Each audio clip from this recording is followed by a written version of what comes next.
Hey, Mike here. In this video, I want to talk to you a little bit about the two different types of realtors I've come to know over the last 10 years of my experience as a realtor, as a director of education, as a digital media business owner, and interacting with hundreds of different realtors. It seems to me that there's sort of these two distinct categories of realtors. There's the lead chaser and there's the relationship builder. Now, I will admit that for many years, when I got going in real estate, I was a lead chaser. And what does a lead chaser look like? A lead chaser is going to be the realtor who seems constantly stressed. They are on their computer majority of the time. They're looking for online leads. They're paying for ads. They're on their phone for hours a day calling online leads, calling strangers, getting hung up on, getting yelled at, kind of feeling a little bit like a jerk because you're just talking to people who obviously don't really want to talk to you. And you spend so much of your time doing that. And then finally you break through and you make a connection with someone, but they're still a bit of a stranger. And then you set up a showing and you go to meet them. And the very first time you meet them, you're standing right in front of the building and the other realtor's there. And it just feels so awkward. And then you finally do a deal, but because you didn't really know the person very well, you have a hard time staying in touch with them. You don't really feel like there was an authentic connection. And now you're back on the cycle again. So now you're looking for more online leads. And you're just spending a huge amount of money doing this, and it just goes on and on and on. And it's just a life of anxiety and stress. Then there's the other realtor, the relationship builder. And you know that you're around one of these realtors because they're typically far more relaxed, they're more authentic, they're more genuine. And what they focus on is getting together with people face to face, having authentic connections with not just leads, quote unquote, or potential new business, but everybody in their sphere of influence. So people in their neighborhood, people at their children's schools, other professional colleagues, definitely past clients. Are they still in contact with them? Are they taking them out for coffee, out for dinner? They're introducing these contacts they have to each other.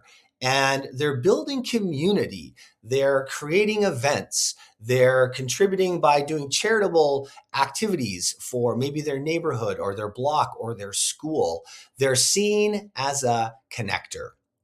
And because of this, because of their genuine desire to actually connect and build relationships, business just comes to them naturally.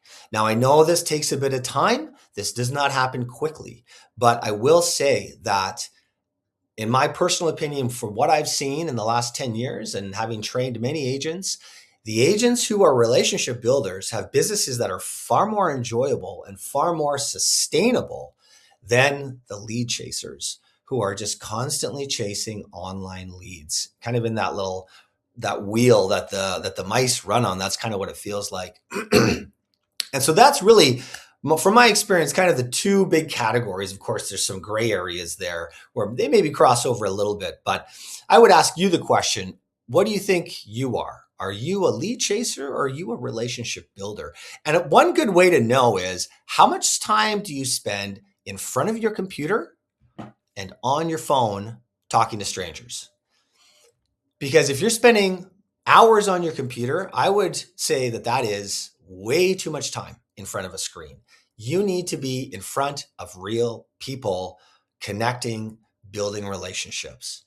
And so the question I had was, wait a second, if my number one asset in my business truly is the relationships that I have, why is my CRM built around pipelines, automations, and leads, not on cultivating and fostering real relationships? And that's why I decided to build True Connect AI. True Connect AI is built on an entirely different philosophy. It's built on the philosophy that we do not want to automate anything. We want everything to be authentic. We want the AI and the relationship intelligence behind the scenes to help us be more effective humans with our connections with everyone in our sphere. It's also designed in a way that is so simple to use, it's almost silly. You log in, You go to today's connections and the system will tell you exactly who to contact today based on a whole bunch of criteria and an intelligence going on behind the scenes. But you're the one making the connections. It's not an automation. It's, of course, going to give you suggested messaging, which, of course, you can edit or change if you want, but it's going to be based on everything to do with that contact that you have already. And so that is the biggest difference, is that TrueConnect is built for relationships and the other CRMs in the real estate industry are built for pipelines and automations. And so I challenge you, if you are tired of being the lead chaser and you want to build a better business, a more enjoyable business that's built on relationships, then come and check out TrueConnect AI.